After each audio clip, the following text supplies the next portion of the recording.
কেমনে দিবেন? ফেরেশতার মাধ্যমে দিবেন, অন্য কোনো মাধ্যমে দিবেন, না সরাসরি দিবেন? এটা বিশ্বাস আমাদের আছে ইনশাআল্লাহ। তাহলে রমজান মাস আমরা খুশি করব একমাত্র আল্লাহ সুবহানাহু ওয়া তাআলাকে। যেমন খাবার পানীয় থেকে আমরা বিরত থাকছি, আল্লাহ সুবহানাহু ওয়া তাআলা ইয়াদাউ শাহওয়াতাহু ওয়া তুআমাহু মিন আজলি। একজন বান্দা রমজান মাসে খাবার পানীয় থেকে বিচ্ছিন্ন থাকে, খাবার থাকার পরেও খায় না, পানীয় আছে খায় না, পান করে না, এরপরে জৈবিক তৃষ্ণাকে অবদমন করেছে, প্রবৃত্তিকে অবদমন করেছে শুধুমাত্র আমি আল্লাহর জন্য। এজন্য আল্লাহ বলেন আস-সাওমু লি ওয়া আনা আযজি বিহি, মিশকাতুল মাসাবির 1959 নম্বর হাদিস, যে সিয়ামটা আমার, আমি আল্লাহ নিজেই এই সিয়ামের প্রতিদান বান্দার আমলনামায় দিয়ে দেব। আল্লাহর নবী সাল্লাল্লাহু আলাইহি ওয়াসাল্লাম অন্য দিনে যে ইবাদতগুলো করতেন, যে কাজগুলো করতেন এবং প্রাত্যহিক তার যে আমলগুলো ছিল, রমজান মাসে এই আমলগুলো আরো ব্যতিক্রম হতো। আব্দুল্লাহ ইবনে আব্বাস রাদিয়াল্লাহু তাআলা আনহু বলছেন সহিহ বুখারীতে বাবু কাইফা কানা বাদাল ওয়াহি, এই অধ্যায়ের মধ্যে 6 নম্বর হাদিস আসছে। আব্দুল্লাহ ইবনে আব্বাস রাদিয়াল্লাহু তাআলা আনহু তিনি বলছেন যে কানা রাসূলুল্লাহ সাল্লাল্লাহু আলাইহি ওয়াসাল্লাম জাওয়াদান নাস, আল্লাহর নবী মুহাম্মদুর রাসূলুল্লাহ সাল্লাল্লাহু আলাইহি ওয়াসাল্লাম ছিলেন মানুষের মধ্যে সবথেকে বেশি দানশীল। ওয়া কানা আজওয়াদু মা ইয়াকুনু ফি রমাদান, আর আল্লাহর নবী অন্য দিনে মানুষের থেকে বেশি দান করতেন, কিন্তু রমজান মাস যখন আসতো তিনি আরো বেশি দানশীল, দানের হাত আরো বেশি প্রসারিত করে দিতেন। এটা কখন হতো? হিনা ইয়ালকাহু জিবরিল, জিবরিল আলাইহিস সালাম যখন তার সাথে সাক্ষাৎ করতেন, তখন আল্লাহর নবী মুহাম্মদ রাসূলুল্লাহ সাল্লাল্লাহু আলাইহি ওয়াসাল্লাম এত পরিমাণে দান করতেন যে দানের পরিমাণটা অন্য দিনের চাইতে রমজান মাসে বেশি হয়ে যেত। তো তিনি বলছেন ওয়া কানা ইয়ালকাহু ফি কুল্লি লাইলাতিন মিন রমাদান, জিবরিল আলাইহিস সালাম আসতেন এবং রমজানের প্রত্যেক রাতে বিশ্বনবী মুহাম্মদুর রাসূলুল্লাহ সাল্লাল্লাহু আলাইহি সাল্লামের সাথে সাক্ষাৎ করতেন। ফায়ুদারিসুহুল কুরআন, এবং তারা পরস্পরকে কোরআন, গোটা কোরআন আবৃত্তি করে শোনাতেন। আল্লাহর নবী জিবরিলকে শোনাতেন, জিবরিল আল্লাহ রাসূল সাল্লাল্লাহু আলাইহি সাল্লামকে শোনাতেন। তারা পরস্পরকে কোরআন পাঠ করে শোনাতেন। আর গোটা রমজান গেল আমরা কোরআন পড়েছি? সবাই পড়ি নাই। সবাই পড়েছি? পড়ি নাই। তো আল্লাহর নবী মুহাম্মদুর রাসূলুল্লাহ সাল্লাল্লাহু আলাইহি সাল্লাম জিবরিল আলাইহিস যখন আসতেন তখন তার সামনে তিনি কোরআন পাঠ করে শোনাতেন। যখন কোরআন পাঠ করে শোনাতেন, ওয়ালা রাসূলুল্লাহ সাল্লাল্লাহু আলাইহি ওয়াসাল্লাম আজওয়াদু মিনার রিহিল মুরসালা, কোরআন পাঠ করে শোনানোর পরে বিশ্বনবী মুহাম্মদুর রাসূলুল্লাহ সাল্লাল্লাহু আলাইহি ওয়াসাল্লামের দানের হাত এত প্রসারিত হতো যে বাতাস যেমন প্রসারিত হয়, দ্রুত বেগে চলে, তার চাইতে আল্লাহর নবীর দানের হাত আরো বেশি জোরে চলত। তা আমরা আল্লাহর নবী মুহাম্মদ সাল্লাল্লাহু আলাইহি ওয়াসাল্লামকে আদর্শ মানি না? ওই ফিলিস্তিন যখন কাফির মুশরিকদের কাছে আবদ্ধ ছিল, আল্লাহর নবীর মন খারাপ ছিল। ফিলিস্তিন যখন মুসলমানরা দখল করে নিয়েছিল, বিশ্বনবী মুহাম্মদ রাসূলুল্লাহ সাল্লাল্লাহু আলাইহি ওয়াসাল্লাম মক্কা থেকে, মদিনা থেকে খুশি হয়ে যেতেন। আজকে ফিলিস্তিন আক্রান্ত, আমরা কি মন খারাপ করি নাই? মন খারাপ করি নাই? ফিলিস্তিনে কারা আছে? মুসলমান না খ্রিস্টান? কারা আছে? মুসলমান আছে। কিন্তু বাংলাদেশে আমরা এক মুসলিম আরেক মুসলিমকে দেখতে পারি না। বাংলাদেশে আমরা সবাই মুসলিম, কিন্তু এক মুসলিম আরেক মুসলিমকে কাফের বানাই দিই, এক মুসলিম আরেক মুসলিমকে ইহুদির দালাল বানাই দিই। তাহলে আজকে যে ইহুদির বিরুদ্ধে যুদ্ধ করতে হবে, কোন মুসলিমরা একত্রিত হবে, সংঘবদ্ধ হবে কারা? বলেন, কারা হবে? আজকে এই সময়ে বাংলাদেশ সহ ভারতীয় উপমহাদেশে সমস্ত মুসলিম হওয়ার জন্য, সমস্ত মুসলিমদেরকে এক হওয়ার জন্য যেটা জরুরি, ইসলামের মাধ্যমে থেকেই আমাদেরকে মানবতায় সমান হতে হবে। কথা কি বুঝতে পারছেন? সম্মানিত উপস্থিতি, এই বিষয়গুলো নিয়ে আমরা কথা বলবো ইনশাআল্লাহ চুলচেরা বিশ্লেষণ করে। তো যেটা বলছিলাম, আল্লাহর নবী মুহাম্মদ রাসূলুল্লাহ সাল্লাল্লাহু আলাইহি ওয়াসাল্লাম এই রমজান মাসে তার দানের হাত আরো বেশি প্রসারিত হতো।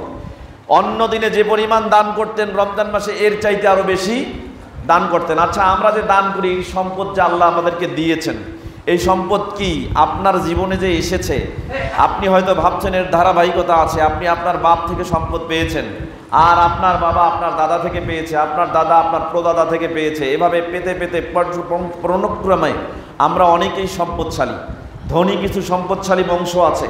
এই বংশরা পরস্পরায় সবাই ধনী। দাদা যেমন ধনী ছিল, ঠিক তেমনি নাতি তার পর্যায়ে এসেও সেও ধনাঢ্যশালী ব্যক্তি। তো আমরা কি এই সম্পদ আল্লাহর কাছ থেকে পেয়েছি, আল্লাহ আমাদেরকে রিজিক হিসেবে দিয়েছেন, না আমরা পৃথিবীতে এই মানুষটাই মানুষের কাছ থেকে পেয়েছি? কোথা থেকে পেয়েছি বলেন তো? তাহলে এই সম্পদ থেকেই দান করতে হবে। দানের কথা বলতে গেলে অনেক কথাই বলতে হবে, শুধু এতটুকু বলছি, আপনি যে দানটা করবেন এটা আপনার না। আপনি রমজান মাসে দান করবেন, সদকা করবেন, এটা আপনার টাকা না, আপনার বাবার টাকা না, আপনার দাদার না, এবং আপনার বাপ দাদার সম্পদ থেকে অর্জিত দান সম্পদ আপনি দান করবেন না। আল্লাহ সুবহানাহু ওয়া তাআলা বলছেন সূরা বাকারা অধ্যায় 2 আয়াত 3, ওয়া মিম্মা রাযাকনাহুম ইউনফিকুন, যে আমি তোমাদেরকে জীবিকা হিসেবে, রিজেক হিসেবে যা দিয়েছি তোমরা সেখান থেকেই আমার পথে দান করো। তাহলে আমরা আল্লাহর পথে, আল্লাহর রাস্তায় দান করব। এটা কার জীবিকা থেকে? কার দেয়া জীবিকা থেকে? আল্লাহ সুবহানাহু ওয়া তাআলার দেয়া জীবিকা থেকে। সম্মানিত উপস্থিতি, একটু ভালো করে বোঝার চেষ্টা করেন। আল্লাহ সুবহানাহু ওয়া তাআলা বলছেন সূরা বাকারা অধ্যায় 2 আয়াত 272, এখানে বলছেন ওয়ামা তুনফিকু, তোমরা যা ব্যয় করো, ওয়ামা তুনফিকু মিন খায়রিন ইউতা ইলাইকুম, আল্লাহ সুবহানাহু ওয়া তাআলা বলছেন তোমরা যা দান করবে, যা সাদাকা করবে, যা ব্যয় করবে আল্লাহর রাস্তায়, কল্যাণ থেকে যা ব্যয় করবে, ইউতা ইলাইকুম, তোমাদের কাছে সেটা ফিরিয়ে দেওয়া হবে। অর্থাৎ তুমি যেটা দান করবে সেটা আল্লাহ সুবহানাহু ওয়া তাআলা রেখে দেবেন এমনটা না, বরং সম্পদ থেকে তুমি যা দান করবে আল্লাহ সুবহানাহু ওয়া তাআলা তোমার জীবনে এটা তোমাকে ফিরিয়ে দিবে। যদি দুনিয়ার জীবনে তুমি না পাও তাহলে পরকালে তুমি পাবেই। সম্মানিত উপস্থিতি, একটু বোঝার চেষ্টা করেন। সূরা বাকারা অধ্যায় 2 আয়াত 276, আল্লাহ সুবহানাহু ওয়া তাআলা বলছেন ইয়ামহাকুল্লাহুর রিবা ওয়া ইউরবিস সাদাকাত। অনেকেই সুদের ব্যবসায়ী আছেন, ঘুষের কারবার করছেন, রমজান মাসে এগুলো বন্ধ নেই, ব্যবসা বাণিজ্য করছেন, হালালের সাথে হারাম মিশাচ্ছেন, হারামের সাথে হালালকে মিশ্রিত করে ব্যবসা করছেন, মানুষকে ঠকিয়ে ব্যবসা করছেন। চিন্তা করেন, সুদ সম্বলিত অর্থকে আল্লাহ সুবহানাহু ওয়া তাআলা হেরাস করবেন, এটা কমিয়ে দিবেন। রাসূল সাল্লাল্লাহু আলাইহি ওয়াসাল্লাম বলেন তুসিরু ইলা কুল্লিন, একজন ব্যক্তি যদি সুদ ভিত্তিক লেনদেন করে, সুদ ভিত্তিক অর্থনৈতিক ব্যবস্থাপনায় স্বনির্ভর হয়, সুদের টাকার উপরে সম্পদের পাহাড় গড়ে, আল্লাহর নবী সাল্লাল্লাহু আলাইহি ওয়াসাল্লাম বলেছেন এর শেষ পরিণতি হলো একে ফকির হয়ে, গরিব হয়ে, অভাবী হয়ে, দৈন্য দশায় তাকে মৃত্যুবরণ করতে হবে। তাহলে সম্পদ আপনার যদি হালাল হয়, হালাল সম্পদ থেকে একটা খেজুর বের করবেন, একটা খেজুর, কয়টা খেজুর? একটা খেজুর বের করবেন, এই একটা খেজুরেই কাল কিয়ামতের দিন নাজাতের জন্য যথেষ্ট হয়ে যাবে ইনশাআল্লাহ। আল্লাহ সুবহানাহু ওয়া তাআলা সম্পদ বাড়িয়ে দেন, সম্পদ কমিয়ে দেন, এই ক্ষমতা আল্লাহর আছে না নাই? আছে। আল্লাহ বলছেন সূরা সাবা অধ্যায় 34 আয়াত 39, আল্লাহ সুবহানাহু ওয়া তাআলা বলছেন নবী আপনি বলুন কুল ইন্না রাব্বি ইয়াবসুতুর রিজকা লিমান ইয়াশাউ মিন ইবাদিহি ওয়া ইয়াকদিরু লাহু, নবী আপনি বলুন নিশ্চয় আল্লাহ সুবহানাহু ওয়া তাআলা তার বান্দাদের মধ্য থেকে কারো রিজিককে প্রসারিত করে দেন, বৃদ্ধি করে দেন, বাড়ায় দেন। ওয়া ইয়াকদিরু লাহু, এবং যাকে ইচ্ছা করেন তার সম্পদ কমিয়ে দিতে পারেন, এই ক্ষমতা আল্লাহর নাই? তবে আল্লাহ বলছে ওমা আনফাকতুম মিন শাইইন ফাহুয়া ইউখলিফুহু, তোমার যে সম্পদ স্থিতি আছে, এই স্থিতি থাকা সম্পদ থেকে তুমি যা আল্লাহর রাস্তায় ব্যয় করবে, আল্লাহ তোমার দুনিয়ার জীবনেই সেটা তোমাকে ফেরত দিবেন। চিন্তা করেন, আপনি আজকে টাকা বের করছেন না, টাকা বিভিন্ন খাতে ব্যয় করছেন, টাকা সম্পদ আপনার দুনিয়ার স্বার্থে আপনি ব্যয় করছেন, পার্থিব অনেক জাগতিক স্বার্থে আমরা সম্পদকে পাহাড় বানিয়ে আমাদের নিজেদের ভোগ লালসার বস্তু হিসাবে অনেক সামগ্রী ক্রয় করছে এই টাকা দিয়ে, অর্থ দিয়ে, বিত্ত দিয়ে। কিন্তু চিন্তা করেন আল্লাহ সুবহানাহু ওয়া তাআলার জন্য কিন্তু আমরা টাকা ব্যয় করছি না। কাল কিয়ামতের দিনে এই টাকা থেকে আমরা যে আমাদের আমল হিসাবে পেশ করব, এই আমল হিসাবে পেশ করার কারণে কাল কিয়ামতের দিন এটা যে আমাদের নাজাতের ওসিলা হবে, এটা কিন্তু আমরা কেউ কোনোদিন চিন্তা করি নাই। আল্লাহ সুবহানাহু ওয়া তাআলা বলছেন সূরা হাশর অধ্যায় 59 আয়াত 18, আল্লাহ বলছেন ইয়া আইয়ুহাল্লাযীনা আমানুত্তাকুল্লাহা ওয়াল তানজুর নাফসুম মা কদ্দামাত লিগাদ ওয়াত্তাকুল্লাহা ইন্নাল্লাহা খাবীরুম বিমা তা'মালুন। আল্লাহ সুবহানাহু ওয়া তাআলা বলছেন আপনি যা কাজ করেন, এই পৃথিবীতে কোন আমল করছেন, এই আমলগুলো কি আল্লাহ জানেন না? জানেন কি না?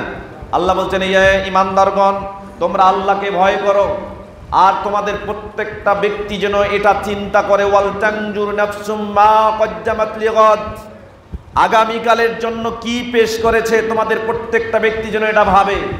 আজকে আপনি দুনিয়ার জীবনে সচল আছেন, আজকে দুনিয়ার জীবনে আপনার ধন আছে, সম্পদ আছে, আজকে দুনিয়ার জীবনে আপনার প্রতিপত্তি হয়েছে, যশ হয়েছে, খ্যাতি হয়েছে, সামাজিক অবস্থান তৈরি হয়েছে, কিন্তু কাল কিয়ামতের দিন আপনি মিসকিন হতে পারেন, পারেন কিনা? আল্লাহ আপনাকে আমলে মিসকিন বানাই দিতে পারেন। আমলে মিসকিন হওয়ার কারণে জান্নাত তো দূরের করা, জাহান্নামে আপনার ঠাঁই হবে। সেই দিনের কথা চিন্তা করেন, ওই দিনের জন্য কি পেশ করেছেন। ওয়াল তানজুর নাফসুম মা কদ্দামাত লিগাদ, আল্লাহ বলেছেন ওই দিনের জন্য তোমাদের প্রত্যেকটা ব্যক্তি যেন ভাবে সে কি পেশ করেছে। কি পাঠিয়েছে, অগ্রিম কি পাঠিয়েছে। দেখেন তো চিন্তা করে, আপনি কি কোনো পাঠাতে পেরেছেন? পারেন নাই। তো আল্লাহ সুবহানাহু ওয়া তাআলা বলছেন অবশ্যই সেই দিনের জন্য আমাদের ভাবা উচিত। বিশ্বনবী মুহাম্মদুর রাসূলুল্লাহ সাল্লাল্লাহু আলাইহি ওয়াসাল্লাম বলেছেন, হারাম সম্পদের পাহাড় গোনেন, হারাম সম্পদের পাহাড় করেছেন। এই সম্পদ থেকে দান করলে দান কবুল হবে এমনটা ভাবিয়েন না। আপনি ভাবছেন আমি হালাল ইনকাম করি, নিজে ইনকাম করে নিজে খাই, পরিবারকে খাওয়াই, ঈদে শেষ। এর থেকে একটা খেজুর হলেও, একটা খেজুর না পারেন অর্ধেক খেজুর হলেও আপনি আল্লাহর রাস্তায় দান করেন। অর্ধেক খেজুর, এই অর্ধেক খেজুর কাল কিয়ামতের দিন জাহান্নামের আগুন থেকে আপনাকে বাঁচায় দিবে। এই জন্য বিশ্বনবী মুহাম্মদুর রাসূলুল্লাহ সাল্লাল্লাহু আলাইহি ওয়াসাল্লাম বলেছেন, বুখারী, মুসলিম এবং মিশকাতুল মাসাবি কিতাবুজ যাকাত, যাকাত প্রদান করা সংক্রান্ত একটি অধ্যায় রয়েছে। বাবু ফাজলে সাদাকা, সাদকার ফজিলত সংক্রান্ত একটি অনুচ্ছেদ রয়েছে। আল ফাসলুল আউয়াল, প্রথম পরিচ্ছেদের 1888 এবং 1889 নম্বর হাদিস। দুটি হাদিস বর্ণনা করেছেন আবু হুরায়রা রাদিয়াল্লাহু তাআলা আনহু থেকে বর্ণিত। তিনি বলেন, রাসূল সাল্লাল্লাহু আলাইহি ওয়াসাল্লাম বলেছেন, মান তাসাদ্দাকা বিআদলি তামারাতিন, কোন ব্যক্তি যদি একটা খেজুর সমপরিমাণ দান করে। কতটুক দান?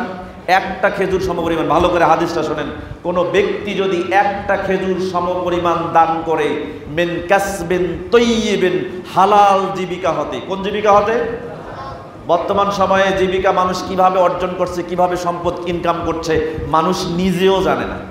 যে ছেলেটা ইনকাম করে সে নিজেও জানে না তার সম্পদ হালাল নাকি হারাম, তার সম্পদ খাওয়া যাবে কি যাবে না।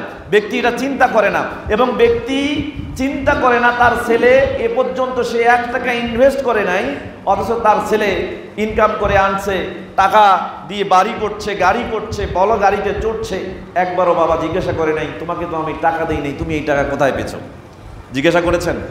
করেন নাই। জবাবদিহিতা করতে হবে দুনিয়ার জীবনে। আপনি জবাবদিহিতা থেকে বিমুখ হয়ে আছেন, কিন্তু কাল কিয়ামতের দিন কি করবেন? কিয়ামতের দিন কি করবেন? সেই দিন আল্লাহ যদি আপনাকে জিজ্ঞাসা করেন কেন, জিজ্ঞাসা করো নাই কেন, এই কেনর উত্তর দেওয়ার ক্ষমতা পৃথিবীর কারো নেই। অতএব খুব সাবধান। আল্লাহ নবী মুহাম্মদুর রাসূলুল্লাহ সাল্লাল্লাহু আলাইহি ওয়াসাল্লাম বলেছেন, কোনো ব্যক্তি যদি একটা খেজুর সমপরিমাণ দান করে, হালাল জীবিকা থেকে দান করে, আর কেন দান করবে? এজন্যই দান করে, ওয়ালা ইয়াকবালুল্লাহু ইল্লা তাইয়্যিবা, আল্লাহ তো হালাল ছাড়া কোনো কিছুই কবুল করেন না।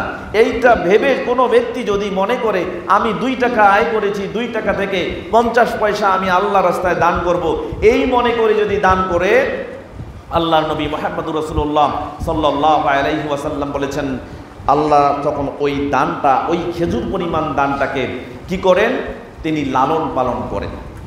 ফাইন্নাল্লাহা ইউরাব্বি, তিনি লালন পালন করেন। ইউরাব্বি সাদাকাতুহা ইউরাব্বিহা, তিনি ওটাকে লালন পালন করেন। লিসাহিবিহা, যে ব্যক্তি দান করেছে ওই ব্যক্তির জন্য আল্লাহ ওই খেজুর সমপরিমাণ দানটাকে লালন পালন করেন। কামা ইউরাব্বি আহাদুকুমুল ফাওলাহু, যেমন ভাবে একজন তোমাদের মধ্যে কোনো ব্যক্তি সে একটা ঘোড়ার বাচ্চাকে লালন পালন করে, বড় করে, মোটা তাজা করে, ঠিক তেমনি আল্লাহ সুবহানাহু ওয়া তাআলা কোনো ব্যক্তি যদি তার হালাল জীবিকা থেকে একটা খেজুর সমপরিমাণ দান করে, সেটাকে লালন পালন করে, হাত্তা তাকুনা মিসলাল জাবাল, যাতে করে ওই খেজুর পরিমাণ দানের সওয়াব একটা পাহাড়ের সমপরিমাণ হয়ে যায়। চিন্তা করেন, আপনি একটা খেজুর হালাল জীবিকা করেন, অন্বেষণ করছেন, হালাল কামাই করছেন, এর থেকে একটা খেজুরের সামর্থ্য আছে, এই একটা খেজুরের সামর্থ্য সমপরিমাণ দান আল্লাহর রাস্তায় আপনি করেন, আর এটাকে আল্লাহ সুবহানাহু ওয়া তাআলা আপনার জন্য লালন পালন করবেন। যেভাবে একটা মানুষ ঘোড়াকে লালন পালন করে, ঠিক তেমনইভাবে আল্লাহ সুবহানাহু ওয়া তাআলা আপনার খেজুর সমপরিমাণ দানটাকে লালন পালন করবেন, এবং কাল কিয়ামতের দিন পাহাড় সমপরিমাণ সওয়াবে আল্লাহ আপনার আমলনামায় দিয়ে আপনাকে জান্নাত দিয়ে দিবেন। এই জন্য বিশ্বনবী সাল্লাল্লাহু আলাইহি ওয়াসাল্লাম পরের হাদিসে বলেছেন, মা নাকাসাত সাদাকাতুম মিন মালিন, কোন ব্যক্তি যদি দান করে তার সম্পদ থেকে, মা নাকাসাত সাদাকাতু মাল মিন মালিন শাইয়া, ওই ব্যক্তির সম্পদ থেকে তার সদকা তার সম্পদকে 1 চুল পরিমাণ কমাতে পারবে না, বরং কোন সম্পদ থেকে যদি কোনো ব্যক্তি দান করে, ওই সম্পদকে আল্লাহ চক্রবৃদ্ধি হারে আরো বৃদ্ধি করে দেন। এই জন্য আল্লাহ সুবহানাহু ওয়া তাআলা বলছেন সূরা বাকারা অধ্যায় 2 আয়াত 276, ইয়ামহাকুল্লাহুর রিবা ওয়া ইউরবিস সাদাকাত, আল্লাহ সুবহানাহু ওয়া তাআলা সুদ সংশ্লিষ্ট সম্পদকে কমিয়ে দেন, এবং যে ব্যক্তি দান করে, সদকা করে, এই সদকা সম্বলিত দানকে, সম্পদকে আল্লাহ চক্রবৃদ্ধি হারে আরো বেশি বৃদ্ধি করে দেন। অতএব বিশ্বনবী সাল্লাল্লাহু আলাইহি ওয়াসাল্লাম বলেছেন, আল্লাহ সুবহানাহু ওয়া তাআলার কথার ব্যাখ্যা স্বরূপ, আপনারা যেন ভেবে দেখেন, কাল কিয়ামতের দিন কঠিন ভয়াবহ মুহূর্ত আপনাদের সম্মুখে অবস্থান করবে। সেই সময়ে আপনি কি পেশ করেছেন ওই দিনের মুক্তির জন্য, এটা যদি ভাবেন, এই ভাবনার ভিত্তিতে বিশ্বনবী মুহাম্মদুর রাসূলুল্লাহ সাল্লাল্লাহু আলাইহি ওয়াসাল্লাম বলেছেন, কাল কিয়ামতের দিন কিয়ামতের চিত্র হবে ভয়াবহ। জাহান্নাম হবে কাছে, জান্নাত দূরে হবে এমন ব্যক্তির জন্য শুভ সংবাদ হচ্ছে বিশ্বনবী মুহাম্মদুর রাসূলুল্লাহ সাল্লাল্লাহু আলাইহি ওয়াসাল্লাম বলেছেন, সহিহ বুখারীতে হাদিসটি এসেছে, মিশকাতুল মাসাবি কিতাবুল ফাজাইল ওয়াস শামাইল, মর্যাদা এবং গুণাবলী সংক্রান্ত একটি অধ্যায় রয়েছে। বাবু আলামাতিন নবুয়া, নবুয়তের আলামত সংক্রান্ত একটি অনুচ্ছেদ, আল ফাসলুল আউয়াল, প্রথম পরিচ্ছেদের 5857 নম্বর হাদিস। আদি ইবনে হাতেম রাদিয়াল্লাহু তাআলা আনহু থেকে বর্ণিত, তিনি বলেন, রাসূল সাল্লাল্লাহু আলাইহি ওয়াসাল্লাম বলেছেন, ইত্তাকুন নার, তোরা জাহান্নামের আগুন থেকে ভয় করো, জাহান্নামের আগুন থেকে বেঁচে থাকো, তোমরা সকলেই জাহান্নামের আগুন থেকে বাঁচার চেষ্টা করো, ওয়ালাউ বিশিক্কি তামারাতিন, যদি একটা খেজুরের অর্ধেক অংশ দান করে জাহান্নামের আগুন থেকে বাঁচতে হয়, তাহলে অর্ধেক খেজুর দান করেই জাহান্নামের আগুন থেকে বাঁচো। সম্মানিত উপস্থিতি, অতএব আসুন আমরা জাহান্নামের আগুন থেকে বাঁচার জন্য দান সদকা করি। আর বিশ্বনবী মুহাম্মদুর রাসূলুল্লাহ সাল্লাল্লাহু আলাইহি ওয়াসাল্লাম রমজান মাসে তার দানের হাত বেশি করে প্রসারিত করতেন। অতএব রমজান মাসে আমরা ব্রতী হয়েছি, আজকে রমজান মাস, এই রমজান মাসের জন্য আমরা বেশি করে সদকা করতে পারি। আপনারা বিশেষ করে দেখছেন আপনাদের মসজিদের পাশেই মহিলা মসজিদ, এর সামনে মসজিদের অবকাঠামো তৈরি হচ্ছে এবং দ্বিতল ভবন কাজ চলমান আছে। এখানে এই দান সদকা করে এই মসজিদটাকে প্রতিষ্ঠিত করার দায়িত্ব যেহেতু আপনাদের, আল্লাহর নবী মুহাম্মদুর রাসূলুল্লাহ সাল্লাল্লাহু আলাইহি ওয়াসাল্লাম বলেছেন, মসজিদু বাইতু কুল্লি তাকিয়িন, প্রত্যেকটা মুত্তাকি লোকের জন্যই হচ্ছে এই মসজিদ, যেটা সহিহ আত-তারগিব ওয়াত তারহিবের 330 নম্বর হাদিস। আমরা এই হাদিসের উপরে ভিত্তি করে যদি আমাদের ভিতরে তাকওয়া থাকে, নিজেকে মুত্তাকি দাবি করি, নিঃসন্দেহে এই মসজিদ বানার দায়িত্ব কার? আমাদের। কার? আমাদের। অতএব আজকে সলাতের শেষে প্রত্যেকটা কাতারে একটা করে খাতা কলম আছে সাইডে, যে কোনো একজন ব্যক্তি দাঁড়িয়ে প্রত্যেকটা ব্যক্তির কাছে পৌঁছে যাবেন এবং আপনারা প্রত্যেকে রমজান মাসে প্রতিজ্ঞাবদ্ধ হয়ে দান করবেন।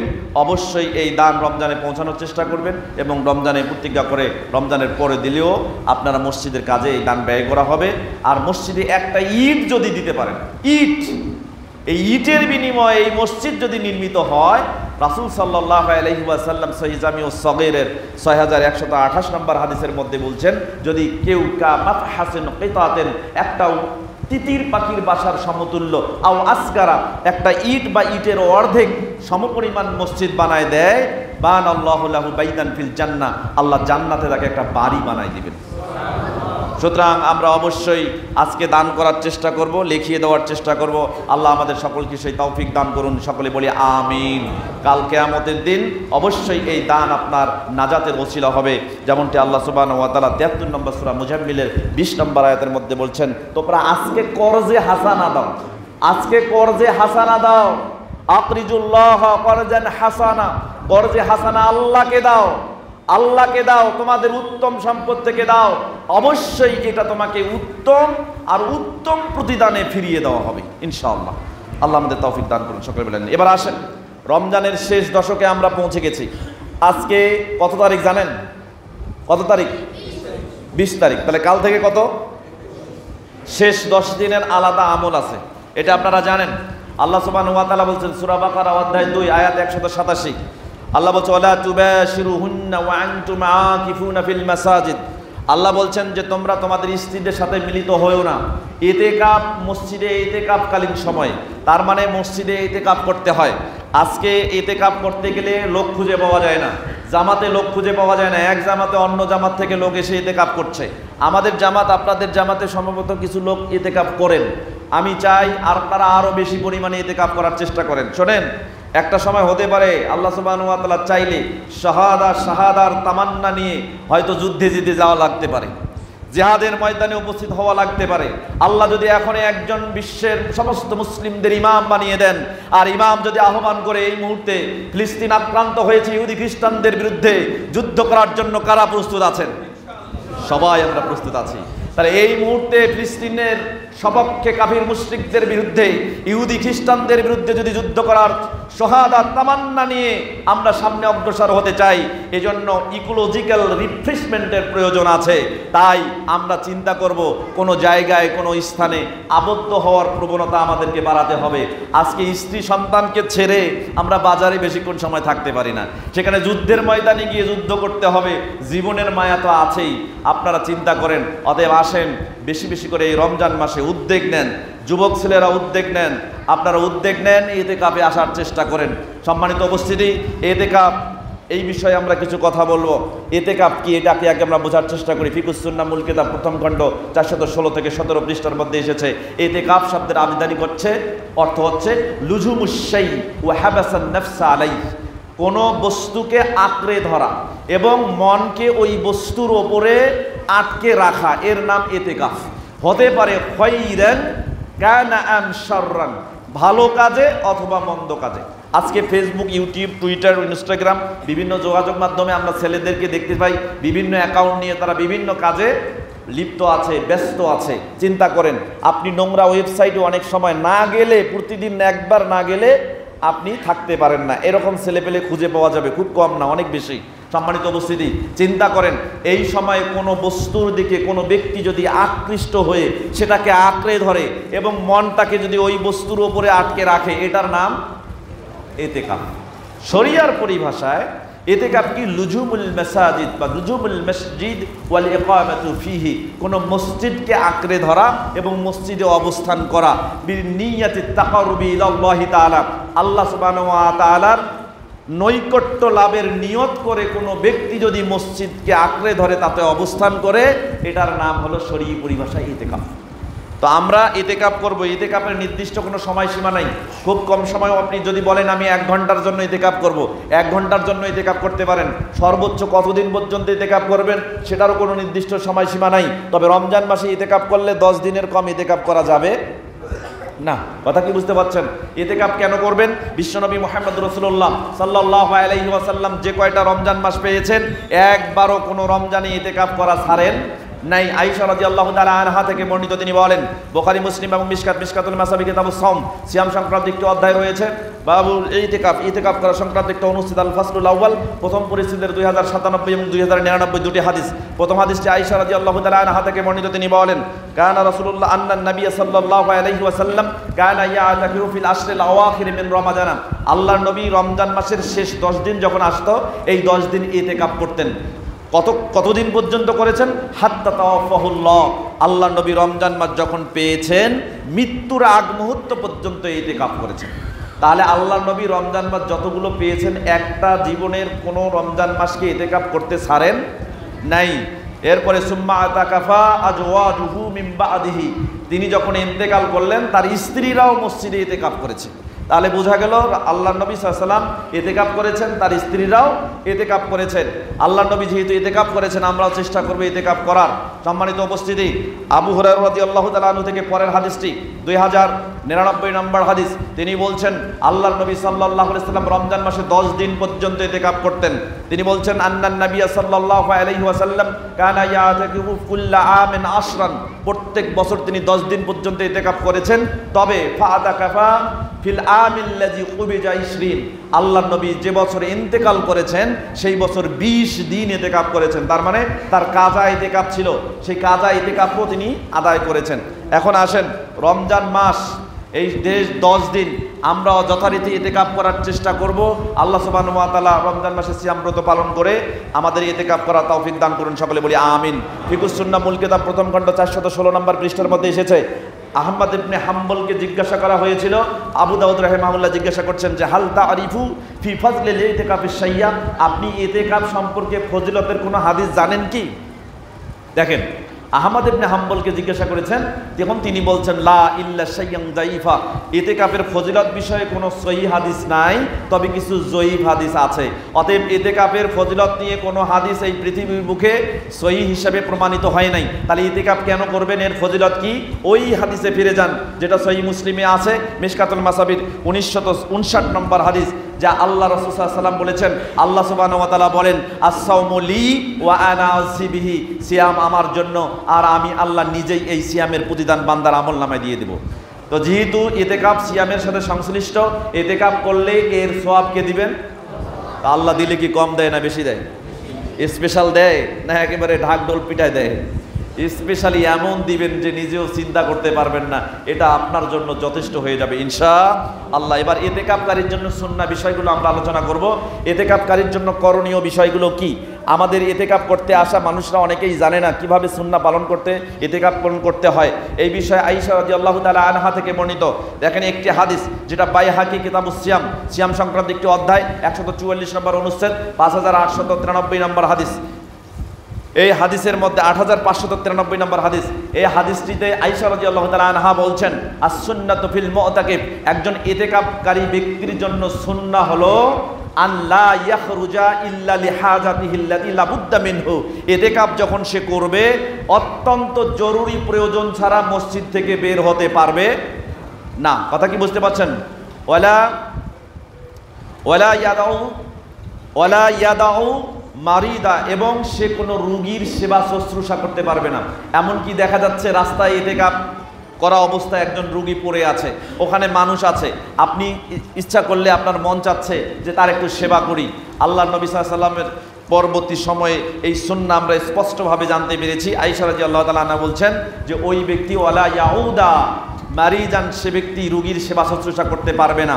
ওয়ালা ইয়ামাসসামরাতাহু, ইতিকাফ করার সময়ে কোনো ব্যক্তি তার স্ত্রীকে স্পর্শ করতে পারবে না। ওয়ালা ইউবাশিরাহা, এবং তার স্ত্রীর সাথে সে একসঙ্গে এক বিছানায় থাকতে পারবে না, সঙ্গম করতে পারবে না। এরপরে বলা হয়েছে ওয়ালা ইতিকাফা ইল্লা ফি মসজিদিন জামিন, ইতিকাফ কোনো ব্যক্তি জামে মসজিদ ছাড়া করতে পারবে না। অনেকে ফতোয়া দেয় যে জামে মসজিদ ছাড়াও অন্য মসজিদে ইতিকাফ হয়। এই বিষয়ে খুব সঙ্গত কারণেই আপনাদেরকে এই বিষয়গুলো আমরা অনেক আগে থেকেই বলে আসছি। ইতিকাফ জামে মসজিদ ছাড়া হবে না। কোনো মহিলাও যদি ইতিকাফ করতে চায় তাহলে কোথায় করতে হবে? জামে মসজিদে। অবশ্যই ওই মহিলার ইতিকাফ করার ক্ষেত্রে কিছু শর্ত আছে। তার স্বামীর অনুমতি লাগবে, স্বামী যদি পূর্ণ অনুমতি দেয়, পর্দার যদি 100% ব্যবস্থাপনা থাকে, এবং এমন একটা জায়গা নির্ধারণ করা হবে যেখানে কোনো পুরুষ বা কোনো ছেলেপেলে চলাফেরা করে না, এমন একটি নিরাপদ জায়গায় স্ত্রীরা বা মহিলারা ইতিকাফ করতে পারবে, কোনো সমস্যা নেই। আর ইতিকাফকারীর জন্য সুন্নত হচ্ছে আইয়াসুমা, সিয়াম পালন করা। কোনো সিয়াম পালন না করে ব্যক্তি ইতিকাফ করতে পারবে না। অতএব এই রমজান মাসে ইতিকাফ করাটা 10 দিনের কম ইতিকাফ করা যাবে না। এটা মাথায় রেখে আপনারা ইতিকাফ করার চেষ্টা করবেন, এবং ইতিকাফের যে সুন্নাহগুলো আছে এগুলো পালন করার চেষ্টা করবেন। এখানে যে আপনার করণীয়, সালাত আদায় করবেন, সিয়াম পালন করবেন, বেশি বেশি করে তাজকির জিকির আজকার করবেন, বাস আপনার কাজ শেষ, এর বেশি নাই। তবে প্রয়োজনীয় বৈশ্বিক কারণে স্ত্রী, সন্তান, পুত্র ছেড়ে এসেছেন, তাদের যদি কোনো খোঁজ খবর নিতে হয় এবং পারিবারিক বিষয় সম্পর্কে পরামর্শ দিতে হয় এবং কোনো কাজ সম্পর্কে সঠিক দিক নির্দেশনা দিতে হয়, সেটা আপনি ফোন ইন কানেকশনে স্বল্প সময়ে শুধুমাত্র প্রয়োজনীয় কথাটা বলতে পারবেন।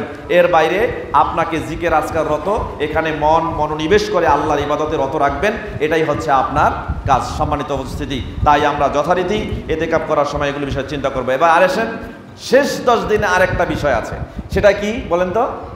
কি? লাইলাতুল কদর। এই লাইলাতুল কদর কোন দিন হয়? 27 তারিখ নাকি? কোন তারিখ? 29। ও, বেজর রাত্রি। আপনারা জানেন মোটামুটি আমাদের মুসল্লিরা অনেকেই শিক্ষিত। তাহলে আমরা তালাশ করব কোন দিন? চিন্তা করেন, আল্লাহ নবী মুহাম্মদুর রাসূলুল্লাহ সাল্লাল্লাহু আলাইহি ওয়াসাল্লাম ইবাদত করার ব্যাপারে যে পরিমাণ প্রচেষ্টা চালাতেন রমজান মাসের শেষ 10 দিনে, অন্য কোনো দিনে এরকম প্রচেষ্টা চালান নাই। এই দেখেন, এই প্রসঙ্গে হাদিস বুখারীতে, মুসলিম, মিশকাত, 3টি হাদিসের কিতাবে হাদিসটি আসছে। মিশকাতুল মাসাবি কিতাবুস সাওম, সিয়াম সংক্রান্ত একটি অধ্যায় রয়েছে, বাবু লাইলাতুল কদর। লাইলাতুল কদর সংক্রান্ত একটি অনুচ্ছেদ রয়েছে আল ফাসলুল আউয়াল, প্রথম পরিচ্ছেদে 2089 এবং 90 দুটি হাদিস। আল্লাহর নবী মুহাম্মদুর রাসূলুল্লাহ সাল্লাল্লাহু আলাইহি ওয়াসাল্লাম কি পরিমাণ প্রচেষ্টা চালাতেন। আয়েশা রাদিয়াল্লাহু তাআলা আনহা বলছেন, আন্নান নবী সাল্লাল্লাহু আলাইহি সাল্লাম কানা ইস্তাহিদু ফি আশরিল আওয়াখির মা লা ইস্তাহিদু ফি গায়রিহি। আল্লাহর নবী সাল্লাল্লাহু আলাইহি ওয়াসাল্লাম যখন রমজানের শেষ 10 দিন আসতো, এই 10 দিনে ইবাদত করার জন্য তিনি যে পরিমাণ প্রচেষ্টা নিতেন, যে পরিমাণ প্রচেষ্টা চালাতেন, অন্য কোনো দিনে, অন্য কোনো মাসে এরকম প্রচেষ্টা চালান নাই। আর আমরা কি করি? আরেকটা হাদিস দিয়ে প্রমাণ হবে। বিশ্বনবী মুহাম্মদ রাসূলুল্লাহ সাল্লাল্লাহু আলাইহি ওয়াসাল্লাম বলছেন, আয়েশা রাদিয়াল্লাহু তাআলা আনহা থেকে বর্ণিত, তিনি বলেন, ইজা দাখালাল আশরু, যখন এই শেষ 10 দিন আসতো, সাদ্দা বিজারাহু, তিনি লুঙ্গিটাকে শক্ত করে বাঁধতেন। ওয়া আহইয়া লাইলাহু ওয়া আইকাজা আহলাহু, তিনি রাতের বেলা জাগতেন এবং পরিবার পরিজনকে জাগিয়ে দিতেন ইবাদত করার জন্য। কিন্তু শেষ 10 দিন আসলে আমরাও কিন্তু লুঙ্গি বাঁধি। কিসের জন্য বাঁধেন বলেন তো? কিসের? মার্কেট করার জন্য। দেখেন এই শেষ 10 দিন, আগামীকাল 21 রমজান আসবে, দেখেন এই গত 3-4 দিন আগেও আমি রংপুর গিয়েছিলাম, মার্কেটগুলোতে এত ভিড় ছিল না, এত ভিড় ছিল না। গতকালকে দেখলাম একেবারে পুরাই ভিড় নামাই গেছে এবং আনুষ্ঠানিকভাবে ডিসকাউন্ট দিয়ে আগামীকাল আরও নামাই নিচ্ছে, মার্কেটওয়ালারা, দোকানদাররা নামাই নিচ্ছে। আর আমরাও লুঙ্গি বাঁধছি কিভাবে মার্কেটে কম বেশি ক্রয় বিক্রয় করা যায়।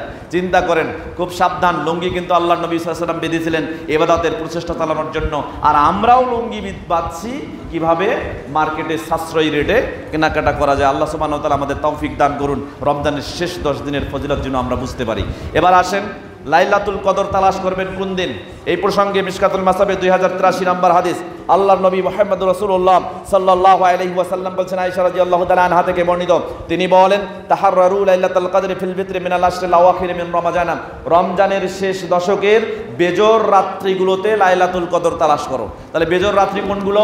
21 তারিখ, 23 তারিখ, 25 তারিখ, 27 তারিখ, 29 তারিখ। এখন তো চিন্তা ভাবছে, আপনাদের ইন্টালেকচুয়াল কিছু মানুষ আছে, এরা আবার চিন্তা করছে দুনিয়ার জীবনে এই পৃথিবীতে সময়ের যে পার্থক্য, এই পার্থক্য হিসাব করে এখন লাইলাতুল কদর আছে নাই, কেমনে হয়, আল্লাহ কেমনে দেয়, এইগুলো হিসাব করা শুরু করে দিয়েছেন। আর আল্লাহ হচ্ছেন ফাআলুল লিমা ইউরিদ, তিনি যা ইচ্ছা, যেমনি ইচ্ছা, যেভাবে ইচ্ছা তিনি করতে পারেন। ক্ষমতা আল্লাহর আছে না নাই? তুমি যদি এইখানে লাইলাতুল কদর পাও, পরের দিন আরেকজন লাইলাতুল কদর পাবে, এই ব্যবস্থা আল্লাহ করে দিতে পারেন না? পারে কিনা? তো এইগুলো বিষয় নিয়ে, এগুলো যুক্তি নিয়ে এগুলো চিন্তা আপনাদের করার প্রয়োজন নেই। আপনারা তালাশ করেন, বেজর রাত্রিতে তালাশ করেন।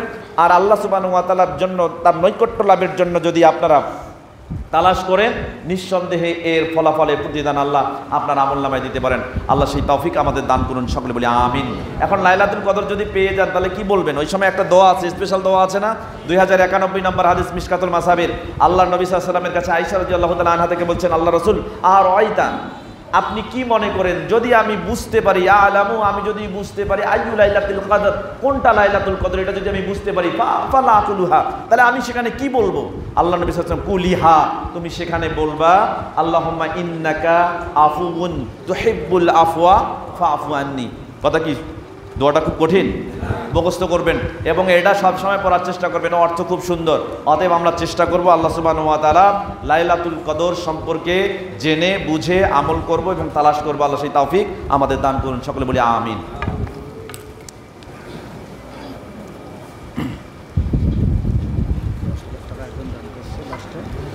আলহামদুলিল্লাহি ওয়াহদা ওয়াসসালাতু ওয়াসসালামু আলা মান লা নাবিয়্যা বা'দা ওয়া আলা আলিহি ওয়া সাহবিহি ওয়া মান তাবি'আহুম বিইহসানিন ইলা ইয়াউমিদ্দিন ওয়া বা'দ। আউযু বিল্লাহি মিনাশ শাইতানির রাজীম। বিসমিল্লাহির রহমানির রহিম। আলহামদুলিল্লাহি রাব্বিল আলামিন। সমস্ত প্রশংসা আল্লাহ সুবহানাহু